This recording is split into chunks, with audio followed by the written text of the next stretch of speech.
One of my favorite writing systems is Cyrillic. I think it looks awesome. I love the aesthetic and vibe that goes along with it. I don't know if that's the right way to describe a writing system, but nevertheless, it is still one of my favorites. And one of the things I used to do was write English using Cyrillic. And I called it Anglo-Cyrillic. And I first made this transcription back in ninth grade.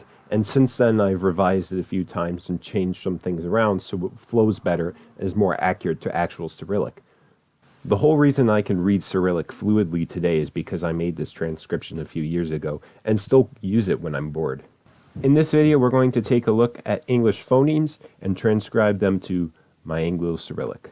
The standard consonants of English are ma, na, nga, pa, ta, cha, ka, ba, da, ja, ga, fa, tha, sa, sha, ha, ha, va, the, za, zha, la, ra, ya, and wa.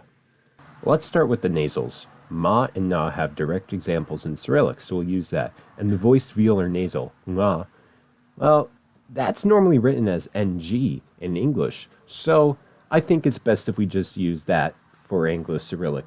As for the plosives, 7 of the 8 have a direct example, and the other one can easily be written as a combination of two glyphs as it is in Bulgarian and Belarusian.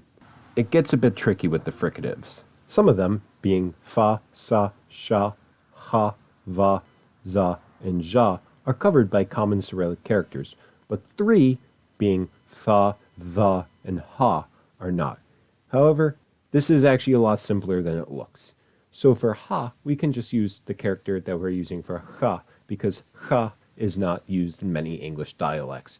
We'll combine the dental fricatives because there's not really a big difference anyways in normal English, and we'll use this character that's unique to the Bashkir language, but I've actually used it for my own conlings before when I've needed a the sound in Cyrillic alphabet.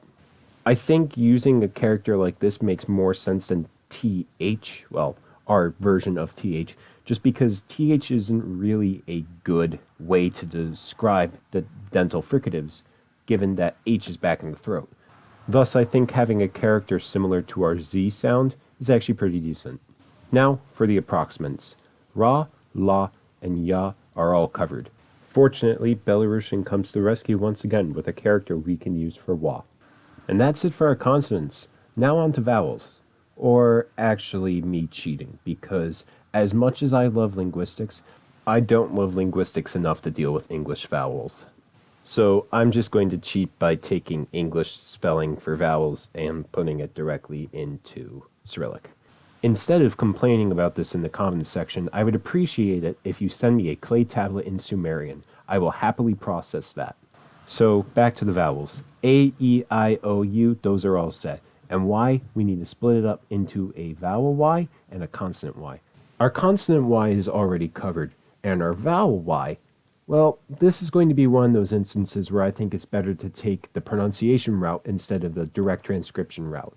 One last thing before we get to some examples. What about handwriting? I say this because Russian cursive is notorious for basically being a stroke on paper. Therefore, wouldn't it make sense to also use a Cyrillic cursive for Anglo-Cyrillic? Well, I mean, you could if you wanted to, but I mean, let's be real.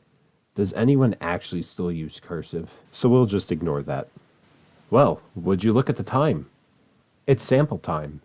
Here's a common phrase. The quick brown fox jumps over the lazy dog. And here's the first article of the Universal Declaration of Human Rights. All human beings are born free and equal in dignity and rights. They are endowed with reason and conscience and should act towards one another in a spirit of brotherhood. Lastly, here's some various phrases if you want to try to figure some out for yourself. So, Anglo-Cyrillic, in conclusion, not really a great writing system, but you know what? It's just having fun with language, which is something I love doing. And it did significantly help me in learning to read Cyrillic. So if you want to do this for yourself, absolutely, go for it. It's a great thing to do if you're bored. Until next time, thank you for watching.